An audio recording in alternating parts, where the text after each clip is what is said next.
السلام عليكم ورحمة الله. فوائد الفيتامين سي. هذه قصة واقعية على لسان صاحبها.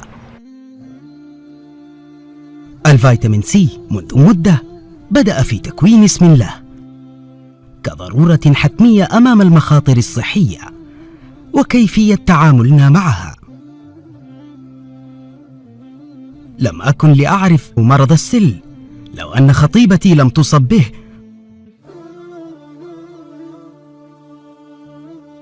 مرض السل هو مرض معدي يصيب الرئة لأنه يطور مقاومة ضد المضادات الحيوية.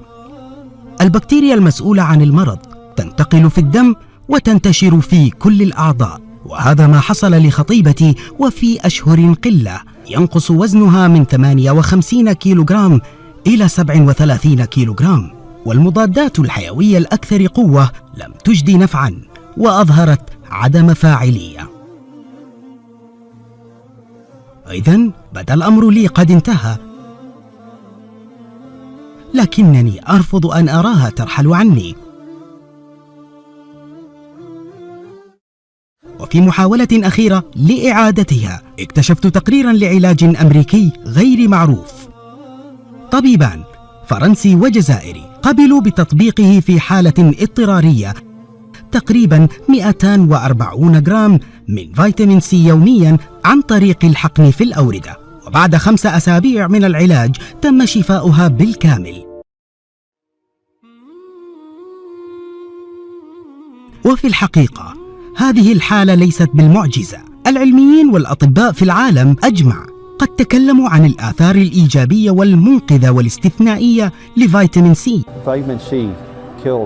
Mycobacterium tuberculosis cells. واصلت بحوثي إذن واكتشفت أن الفيتامين سي كان يستعمل منذ عشرات السنين في محاربة الأمراض. إذن لماذا لا يتم تشجيع وتمويل الدراسات حول الموضوع أو الفيتامين سي ونشر النتائج المتحصل عليها ليعرفها الناس؟ هل هذا يضر بمصالح الصناعة الصيدلانية مباشرة، وأن هذه الجزيئة الطبيعية تهدد بقاءهم؟ الأكيد هو أن فيتامين سي أنقذ حياة خطيبتي، والآن هي معلمة في مدرسة متوسطة بتونس. هذه القصة تذكرني بكلمات لينوس بولينغ الحاصل على جائزة نوبل في الكيمياء والسلام: لا تتركوا أبدا الهيئات الطبية أو الساسة يخدعونكم.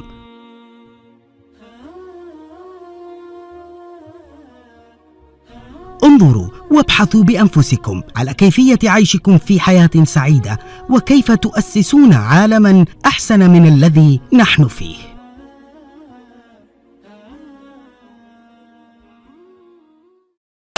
الفيتامين سي علاج لكل داء. معظم أنواع الحيوانات لديهم القدرة على تركيب الفيتامين سي، أما الكائن البشري فعضوياً لا يمكنه تصنيعها، بل هو مجبر على استخراجها من الطبيعة المسخرة له، وخاصة في أكله. إن فيتامين سي يبقينا أحياء، ونظراً لأهميته الكبرى ففقدانه نهائياً من الجسم يؤدي إلى الموت بسبب سكروبوت. طبيب في البحرية البريطانية جيمس لين اكتشف سنة 1747 من الميلاد أن قطرات صغيرة من البرتقال والليمون كافية لعلاج سكربوت أو نقص الغذاء. وبعد 200 سنة ألبار سانس جورجي طبيب وباحث مجري يتحصل على جائزة نوبل للطب بعد أن تعرف على الجزيئة وأعطاها اسم حمض الإكسروبيك. حالياً المنظمة العالمية للصحة تنصح باستعمال على الأقل 110 ملغرام من الفيتامين سي ويومياً. ملغرام فقط؟ يبدو في الحقيقة أن استهلاك فيتامين سي وبكميات هائلة يوفر تأثيرات وقائية عجيبة تعزز من جهاز المناعة وتحسن من هضم الحديد، وهي أساسية في تكوين الكولاجين. إن قوتها المضادة للأكسدة تجعلها عامل جيد ضد الشيخوخة، تنقص من معدلات الكوليسترول، ولها تأثير مزيل للسموم، وخاصة ضد التبغ والدخان والكحول، والقائمة طويلة.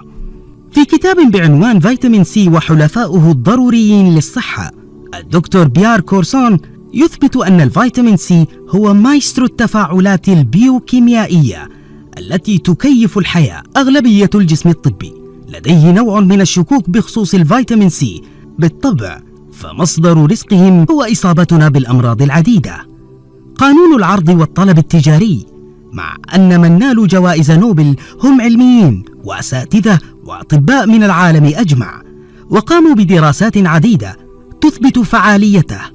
لينوس بولينغ، كيميائي وفيزيائي أمريكي، العالم الوحيد في العالم الذي نال مرتين جائزة نوبل، كرس تقريبا أكثر من 40 سنة في البحث والدراسة عن الفوائد العجيبة للجرعات اليومية لفيتامين سي. وآخر في مايو في سنة 2013 ويليام جاكوبوز، باحث وأستاذ بيولوجيا والمناعة والوراثة في معهد أينشتاين بجامعة الطب بنيويورك، نشر تقرير لاكتشاف وصفه بالعجيب: فيتامين سي يقتل كل أشكال السل، وحتى الأشكال ذات المقاومة العالية ضد المضادات الحيوية والأكثر فعالية. القناة التلفزيونية الإنجليزية BBC نشرت تقريرا في عام 2014 على موقعها الإلكتروني لفريق بحث من الأطباء الأمريكيين، حيث توصلوا على نتائج رائعة بعلاجهم لحالات للسرطان بحقن الفيتامين سي للمرضى. وهذا الفريق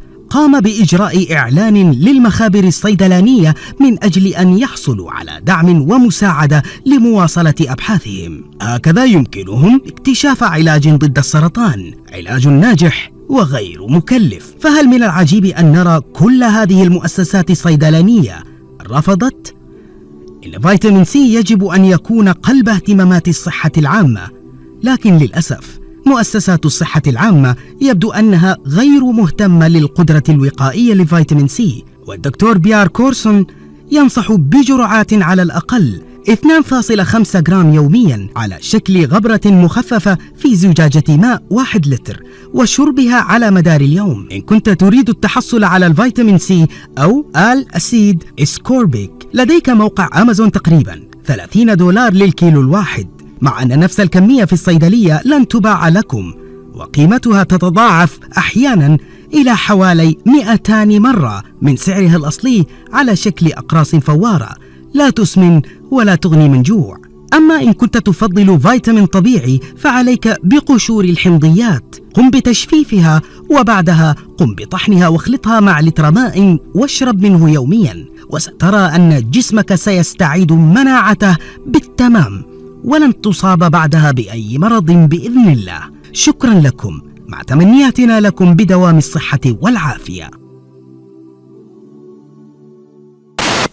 Ce laboratoire écoule chaque année près de 10 millions de boîtes de vitamine C dans le monde. Mais est-elle aussi bénéfique qu'on nous le promet? Tout commence au début du XXe siècle, avec des marins malades qui souffrent du scorbut, une carence en vitamine C, parce qu'ils ne consomment pas assez de fruits. Dans les années 30, révolution, le laboratoire Roche parvient à reproduire artificiellement la vitamine C sous son nom scientifique, l'acide ascorbique. Le produit apparaît dans les pharmacies sous le nom de Redoxon. Déjà, on lui prête de grandes vertus. Il protège contre la grippe et les refroidissements. Mais à partir des années 70, un Américain va contribuer à rendre la vitamine incontournable. Linus Pauling, double prix Nobel de chimie et de la paix. Parce qu'il l'a consommé tous les jours à forte dose pendant des années et qu'il a vécu vieux et en forme. Tu aimes ça autant que le jus d'orange? Il a fait la promotion de la vitamine C toute une partie de sa vie. D'abord dans un livre qui deviendra un best-seller, puis à la télévision. Si vous voulez vous sentir au mieux de votre forme, il faut prendre bien plus de vitamine C que ce que l'on vous recommande. Mais au fil du temps, la communauté scientifique relativise les bienfaits de la vitamine C consommée en grande quantité. Cette étude, menée en 2012 par des chercheurs franco-américains, conclut que notre besoin réel en vitamine C ne dépasse jamais 200 mg par jour, même lorsqu'on est malade. L'équivalent de 2 kiwis ou 4 mandarines. Sans compter qu'on en trouve dans la plupart de nos aliments. Derrière moi, à gauche, il y a l'usine de raffinement de la vitamine C pharmaceutique. On fait de la poudre, mais aussi des comprimés qu'on vend en pharmacie. Les responsables ne nous feront pas visiter les chaînes de fabrication, mais voici comment la fameuse poudre est obtenue. Du maïs de Wang qui arrive à l'usine, on extrait du sorbitol, un dérivé du sucre. On y ajoute des levures qui vont fermenter pendant plusieurs jours. On obtient ainsi une mélasse qu'on filtre puis qu'on fait sécher. Le résultat, c'est la vitamine C de synthèse. Mais combien le fabricant chinois se propose-t-il de nous la vendre? À quel prix vendez-vous votre acide ascorbique? Actuellement, le prix de référence qu'on peut vous faire est de 9 $ par kilo. Sans la moindre négociation, cet industriel chinois nous la propose à 7 € le kilo. Nous, consommateurs, paierons notre vitamine 30 fois plus cher. Quand les laboratoires pharmaceutiques achètent 7 € le kilo la vitamine C, selon nos informations, elle est revendue une fois transformée en comprimé 20 fois plus cher aux pharmaciens. Évidemment, entre-temps, les laboratoires ont eu des frais de transport, de transformation et de commercialisation. Dans les officines, on vous la propose alors autour de 4 € la boîte, soit quasiment 200 € le kilo. Un produit rentable donc, pour ceux qui la fabriquent et ceux qui la vendent. Alors vous êtes accompagné ce matin de deux grands professeurs émérites. D'abord, professeur Thomas Edward Levy, professeur émérite en cardiologie. Bienvenue. Merci d'avoir accepté notre invitation. Vous êtes le père fondateur de cette fameuse thérapie à la vitamine C pour le traitement du cancer. Ça, on y arrive dans quelques instants. Vous êtes leader international dans l'application du protocole de thérapie du cancer à base de mégadoses de vitamine C. Ça, vous allez le développer dans quelques instants. En tout cas, c'est par voie intraveineuse. Thomas Edward Levy, sur le traitement du cancer et les maladies chroniques. Alors, votre conférence a pour titre Vitamine C, passé, présent et futur. Qui dit vitamine C, parler de vitamine C, ça paraît anodin aujourd'hui. Pourtant, vous avez bâti toutes vos recherches sur la vitamine C. Pouvez-vous nous parler déjà de cette fameuse thérapie à la vitamine C? I'm here to talk about vitamin C and the many things it can do as a medicine, not just as a vitamin. In the United States, we actually, not a lot of doctors, but many doctors, can use vitamin C to effectively treat cancer. Vitamin C will kill the cancer cells while making the normal cells healthier. The thinking that has to change is that people need to take much larger amounts of vitamin C than they take. The amount of vitamin C to keep you alive and the amount of vitamin C to keep you healthy. And in the conference, I'm going to be talking about vitamin C by vein, because vitamin C by vein can do almost miracles compared to regular chemotherapy and other drugs for cancer. Recherche sur la vitamine C, vous travaillez sur le traitement du cancer, mais quelles sont les preuves scientifiques aujourd'hui de tout ce que vous avez fait, tout ce que vous dites? A very large amount of scientific evidence published in scientific journals. There's a controversy because medicine does not want to recognize this. I don't know why, but we have the evidence, and we have the patients, and we have the studies. Ça fonctionne? Vous traitez beaucoup de personnes aujourd'hui? Are you treating many people? Very many. Beaucoup. Beaucoup? Beaucoup. Quels sont les cas les rencontrés, les cas les plus récurrents, ceux qui reviennent le plus souvent, et que vous arrivez à traiter assez facilement avec la vitamine C? What are the kind of diseases you are treating in terms of, and especially recurrent? Almost all types, because the reason vitamin C works so well is because it gives electrons to the body, and all diseases take electrons away from the body. So it will help many different symptoms for many different diseases. And many other patients I know about because doctors send me emails every day. Dr. Levy, how do I treat this? How do I treat this?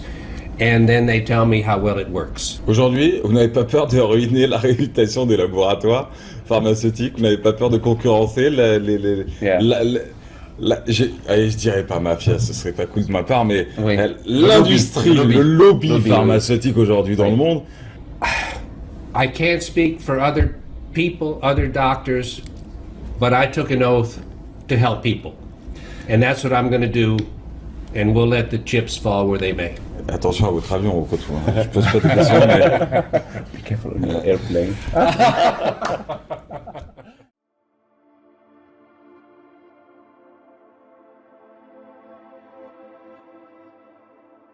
إلى اللقاء.